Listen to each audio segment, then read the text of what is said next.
She's the head of product strategy for the private cloud business at Rackspace. Yeah. And I would love to hear about your journey that got you there. Yeah, a long one. So I started off in being an engineer and in technology like more than 20 years back. Came here because I didn't want to get married. So I was given like two options. By my mom was like, "Oh, get married." My dad was like, "Oh, I want you to pursue masters." I picked that one. I liked that option. Came here. I started off my masters, and my entire master was paid by NASA. I was doing solar cells for NASA, the research, and from there to now, I drive cloud and AI strategy for Rackspace. Amazing. And what were the steps that got you there from solar cells in NASA? Wow, that's incredible. So did you actually work in the Mountain View campus here? No, this was back in Florida. Florida campus, okay. Yeah, where all the NASA research Right, actually right. Yeah, happens. yeah, yeah. So closer to Orlando, but yeah. And I think my career changes is like a bunch of challenges that I continuously faced. Like I graduated when the market was not that great, and so I got into like package. When was this? This was in 2000. Oh, you're gonna Oh, after the dot age me com. now. Right. I'm older probably, yeah. I'm just kidding. I'm just kidding. Yeah, this was in the 2004 time frame during recession, and so I picked the job that I got. Like I worked for LSI Logic, working on like ASIC packages and all of that, and then I switched and joined Juniper Networks. Was working on like because like this is amazing, but I could see that the number of things that I can learn working for an AC company was kind of like I could foresee it. So worked there for 2 years. I said, okay, I need to work for a system company. So I joined Juniper Networks.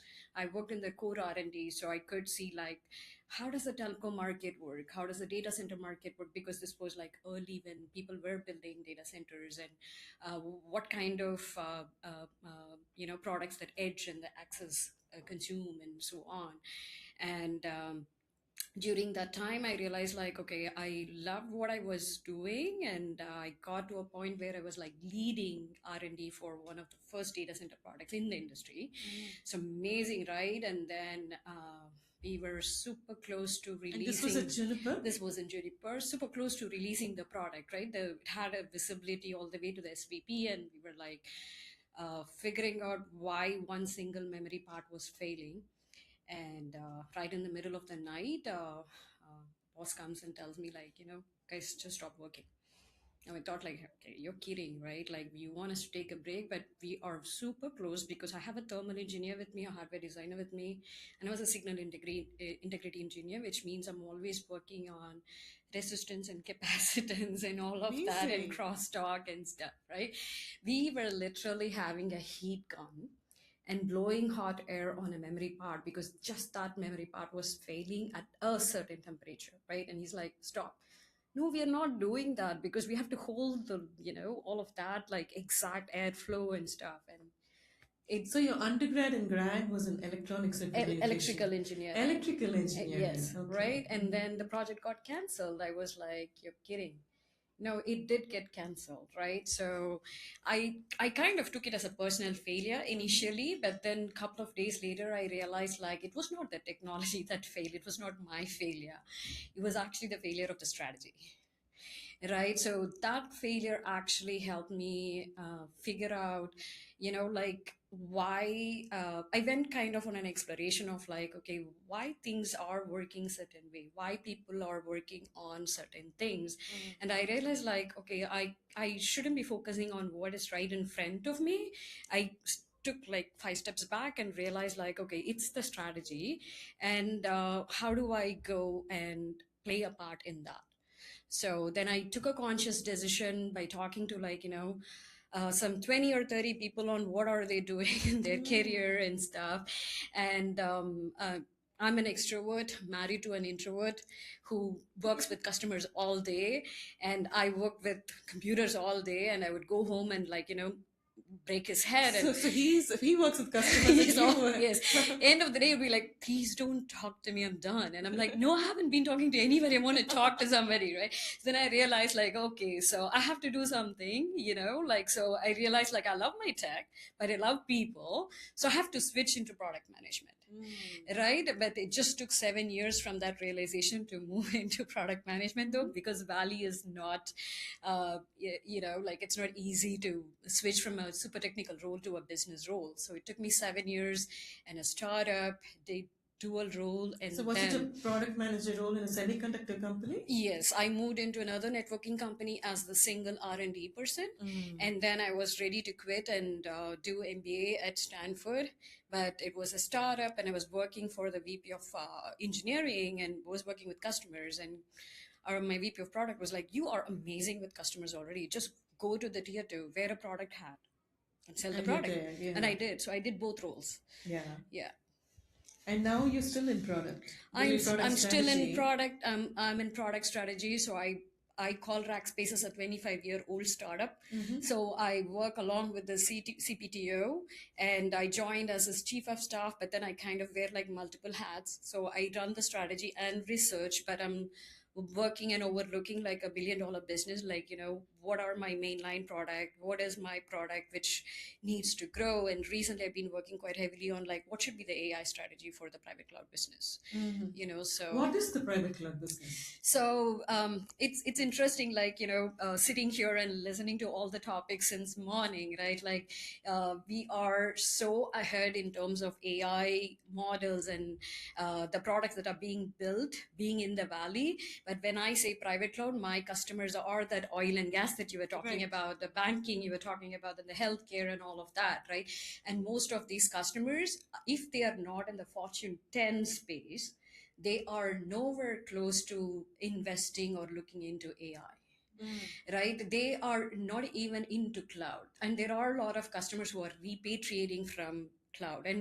And uh, I mean, being in the valley, and we speak about like GCP, AWS, and Azure so much, and we just call everything as cloud. But there is a public cloud and there is a private cloud. Although the hyperscalers are like amazingly, like the products are very secured, and the data governance and AI governance and everything that they talk about, right? We still hear about a lot of challenges that people are facing Yeah. in the sovereign, like so many. So is Yeah. Rackspace similar to, well, does it have its own data center and you're hosting a We private cloud, or we are you do just we providing protective measures in the public cloud? No, Yeah. no, no. Mm, So we actually lease the data centers from Digital Realty and Equinix, I and see. then the customers can have their complete rack, which is completely secured and private for themselves, or they could create. We do create a co-location within the data Right. centers where like you, and it's interesting, like Like what VMware has always traditionally done for, yes, right, right. Like for the so, private VMware is space. basically an OS stack on top of a bare metal, right? Like so, Rackspace Private Cloud or a private cloud is pretty much an alternative to a hyperscaler. I wouldn't necessarily call a competitor to a hyperscaler, but you coexist because your customer segments are different, right? And with AI, predominantly more and more of the customers are going the hybrid model, So right? what about the skills needed of these people who are going to manage that private cloud? It's Is not it very very different. It's from not very, AWS yes, or it's any not others? very different, right? Like so if someone wants to just get like a bare metal, just a compute network or storage, so we just provide the bare metal. Or someone says like, hey, help me host my workload on a virtual machine, right? Then you take a VMware stack or you take a Kubernetes stack, and then you Right. like apply on that one.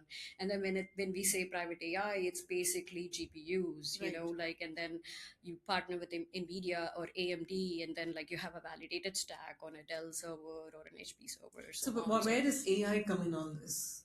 Do oh you land up using tools for the management of these servers? no, so if you were to talk about the rack space alone, right? Like our customer segments, it's very similar to like healthcare, banking, and so on. So you're basically helping them to host those workloads which are related to the AI workloads, right? So people are in different phase of consumption of the AI workloads in these segments, right? Like there are some customers who are trying to understand how do you like use it. we do create like sandbox environment for them. Like we have UK Mm-hmm. sovereign as one of the customers.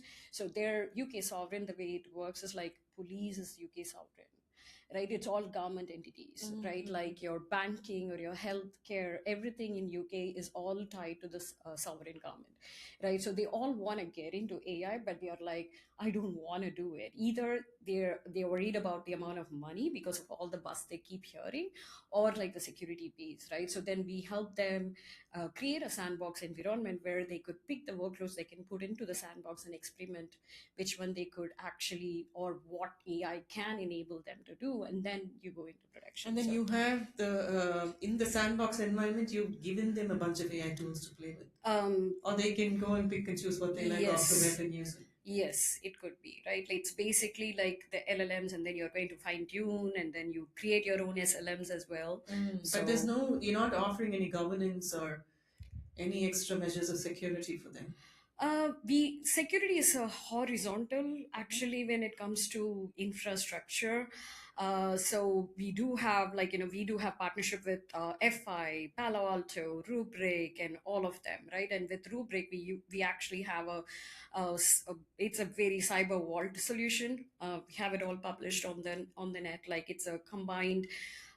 So the whole cyber vault, right? A lot of times it's very interesting. You were talking about like the CISO, CIO, CIO, Mm-hmm. and all of that, right? In my mind, it's not even the CIO. The CISO and CIO should be like combined together, right? In fact, CISO experience should be like known for folks who are in the board, because Right. people are not understanding the challenges a business would face, right? Like, they talk about creating secluded environments and all of that, but then most of the times people make the simple mistake of having their secluded environments like a, how do you create like a minimum viable business? Like, something crashes, how do you create a minimum viable business? And you create it, but you have to have it in a completely separated vaulted network. If you're going to have like it in the same one, and most of the time it comes down to like people not even having different passwords. It comes down to such basic things and challenges people have, and like, crack it. So I see security as a horizontal, even AI as a horizontal, right? Makes But total although sense. people, like, see it as a vertical, but it is a horizontal that can go into healthcare or banking, or so many different vertical So, segments. what are some patterns you've seen repeat across in different waves across the couple of decades that we've been working? Meaning, Technology waves. oh, from my experience, Yeah, oh, okay. especially at that level, you're at a completely different level than the majority of us, right? At the Sure, infra level, what are sure. some waves that you're seeing in the innovation? It's really hard to go and invest at the infra level as well, Yeah, right? So it's it's not a lot of innovation happening outside the public cloud vendors. So what's uh going on, and what do you see in those? yeah, I mean, interesting you ask me that question. So I tell people that I work for a customer of all the products that I've been building for 20 years, right? Because I've been in the semiconductor space. That's I've been true. Yeah, working in, like, Ethernet switches, routers, and CPUs, and I worked on FPGAs at it's Intel. incredible. Not a Yeah. lot of people stick it out. Yeah. They go become a product manager at Google or Meta, right? Exactly, right. Electrical engineers, that's what they do. Yeah. Yeah, so now I'm like, okay, I am at a place where I can see how people have been using my products, and it's very interesting. When I came to Rackspace, and my just previous job was Intel, right? And I was working on like now I can say, because you're not supposed to say the next gen product, but it was Granite Rapids, or like the next gen Sierra Rapids and stuff that I was working on. I mean, Shannon was here. Shannon would relate to me Yeah, yeah. immediately, because the product names and the product codes are something that's like part of your blood when you are at Intel, right? And then I came here, people were working on Cascade Lake, which was like 4 generations behind or something, right? Oh, at Rackspace?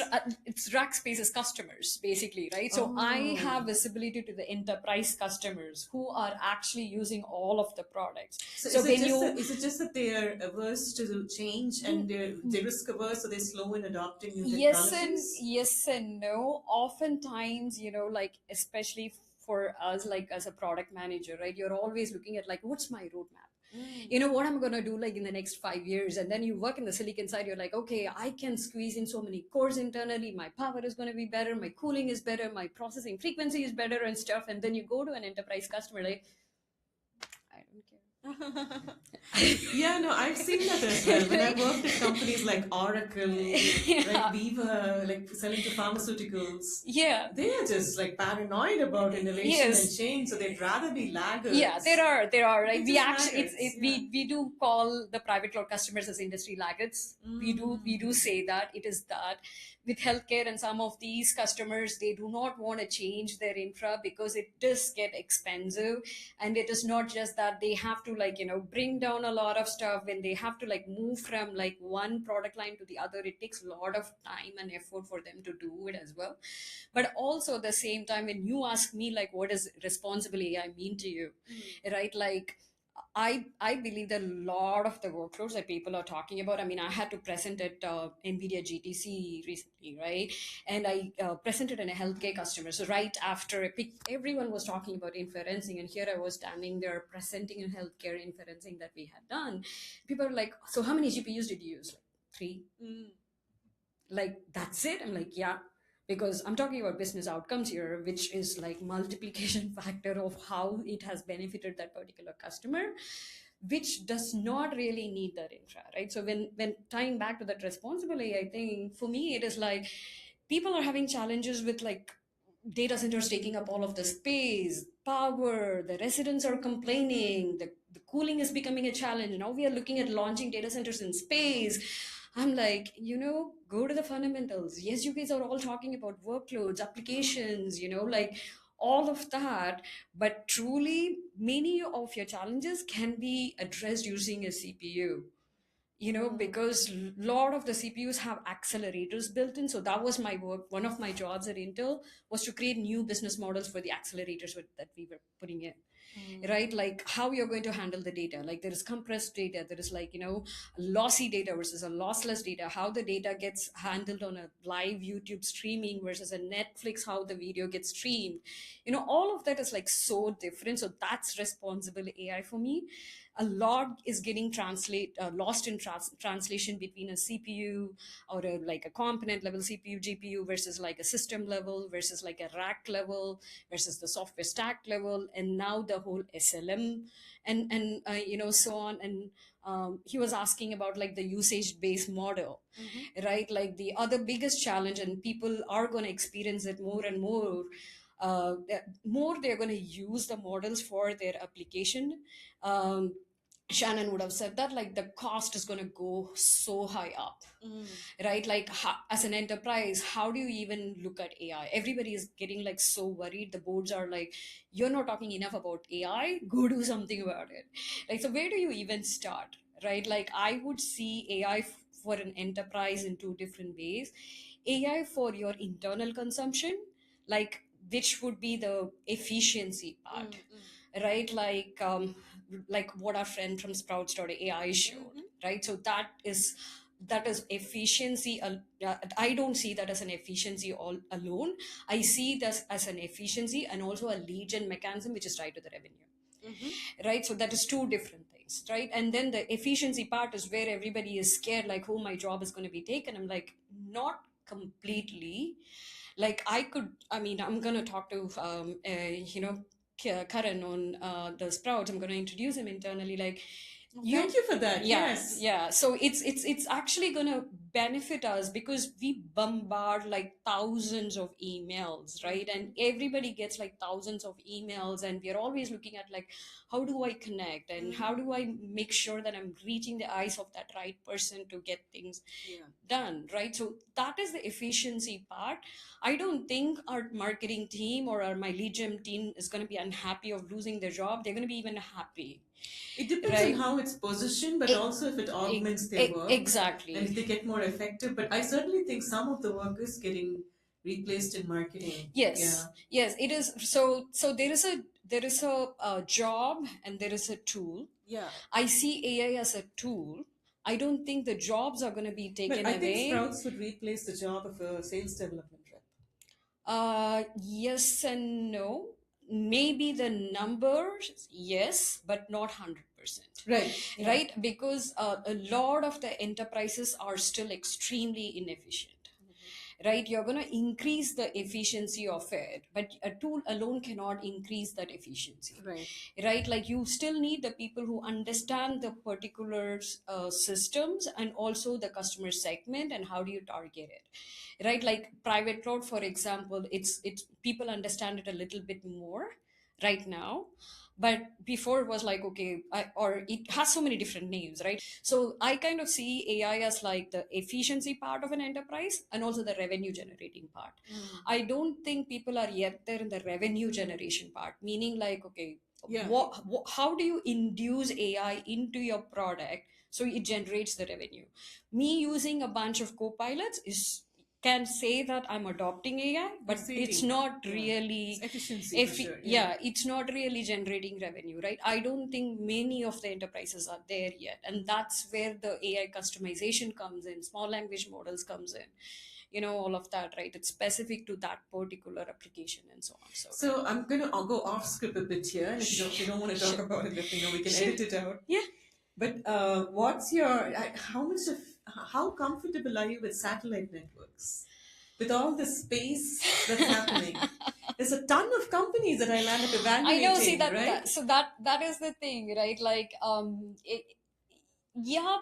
Do you remember the movie Wall-E? Yeah, of course. So that's the picture I get when I hear these things, because Valley does give you that rush, like, okay, I'm done with this. What is the next innovating thing that I can do? Like, how cool can I be?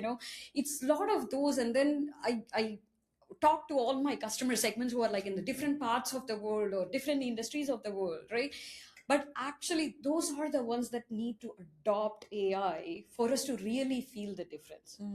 Right? Like, but set AI aside and think about satellite networks. Like one of the companies I invested recently is called Constellation Space. They have Okay. a couple of $1 million contracts, Uh-huh. right?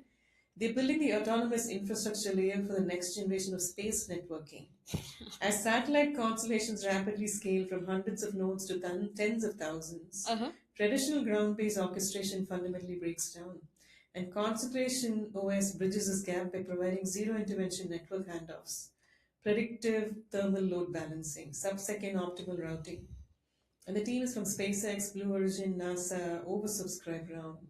So they're basically building sub-second routing protocols and hyperscale load balancing infrastructure that will help you manage off-world telecommunications and compute. I mean, sounds amazing and sounds interesting, right? Like, being in the cloud space, who's going to handle it when something is going to break? It has to be remotely from here, human beings. And that's what they're trying to build. Yeah, I have so many questions on that because things break all the time and we do have to send human sometime to go fix it and stuff.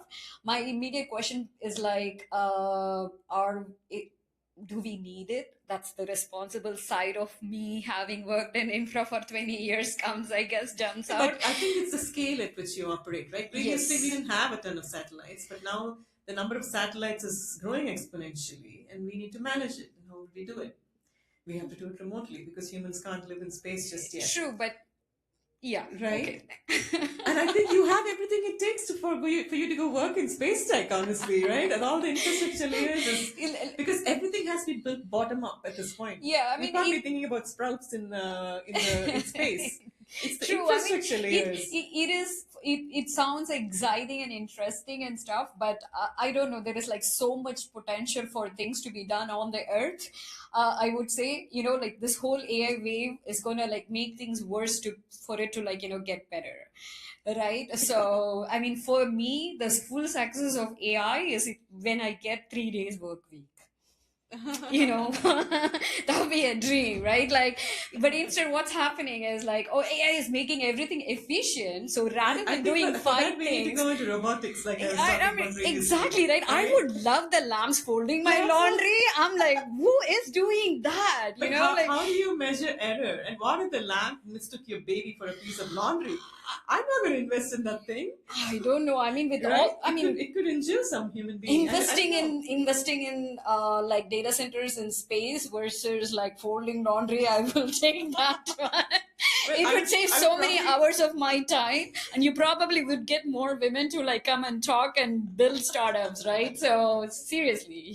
So, how should companies think about infrastructure, partnerships, and ecosystems when building AI? So things are moving super, super fast, right? Like, I mean, going back to the GTC and so on, right? People are experts in their own domain where they are playing. But if real AI growth happens when enterprises begin to adopt it, right? Like, imagine AI sitting on your phone, right? Like when iPhone was first innovated or first came up, right? People were coming up with so many interesting apps that was just like, some kind of game, or like, take the camera, pick this trash, put it in the dustbin. I don't know if you would play that, Uh-huh. Yeah, all yeah. those funny interesting ones, right? But then the real stickiness did not happen until you people began building apps on like scheduling, or like, so many different amazing apps that we use. So that's the way I see AI to be as well, right? It needs to start sitting on your phone, customizing your five different Google calendars and an Outlook and all of that. How does it optimize? And then, like, talk to your things, like our friend Ava, spoke about that particular customization, like, so that is where I see like the changes need to happen. So And so, rapid fire, most misunderstood part of AI strategy. uh AI is expensive. That's true. Well, you get a lot of free credits to get up and running, and then the bill hits you. One principle you've never compromised on. Integrity. Mhm. Overhyped trend in enterprise AI. uh Again, I use Copilot and my AI problem is solved, or I'm adopting AI. No. Best advice you've received as a leader. Uh, this might sound like an oxymoron, but don't solve for problems that people are not able to see yet. Don't solve for problems people are not able to see yet. So Are you sure? I would disagree on that. so I mean, I'll add some color to it, right? Because I work in strategy, right? And when I'm working in an enterprise kind of environment, and I have seen like, failed startups and failed businesses and all of that, I could predict where a product is going to go, or where a go to market strategy is going to go, right? So the advice that I got was like, you have to let them hit the wall sometimes, because people are not going to listen to you until they face the challenge, and then you go fix it for them. It's very similar to like raising your kid, right? Like, you can't go and make them, you cannot control the outcomes. Sometimes you have to let things sit, so then they would like hit the wall and come back like, okay, can you help me now? I'm like, yeah. Yeah, but then Right. if you think of most of the innovation that's happened, it's usually understanding what the customer may need even before they know I it. wouldn't tie it completely to the innovation pieces of Right. it. You can't This is not. innovate if you tie So yourself to the customer. yeah, so this is not tied to the innovation of the product, but it is related to like problem solving, decision making, and a lot of other Sales for things. sure. Yeah. If they don't Yeah. understand what you're building, they won't buy it. And therefore then you're Yeah. stuck. Yeah. Wouldn't take literally to that, like, product and outcomes and stuff, but it's so when you are at that level, right, you're like handling very ambiguous situations all the time, Right. right? Especially in the AI phase right now, you are like leading in ambiguity all the time, Yeah. How do right? you do it? How do you lead in a high ambiguity, high stakes environment, which is what you're in most of the Yeah, time? right. So for me personally, it's like reading a lot to understand where and what is happening and how I take the decision and stuff, right? And but then it's also like, communicating, and then like having the right set of discussions and identifying which are the unknowns and which are the knowns, right? And that is where sometimes I tend to like, okay, I have read through all of this, I have faced this in the past, and I know where this is where things gonna go, this is where we need to invest, these are the partnerships that we need to build and stuff, right? But when you are in that environment, when you're like working with the C suite all the time, like sometimes you have to let things sit so people can, get to it. The passes are more important as well. So So if you're not in tech, what would you be doing? Something related to people and stages, I guess. Like, I love to sing, I love to travel, and I love teaching too. So one of those. Yeah. Wonderful. Yeah. Thank you so much, Madhavi. Thank It's a you.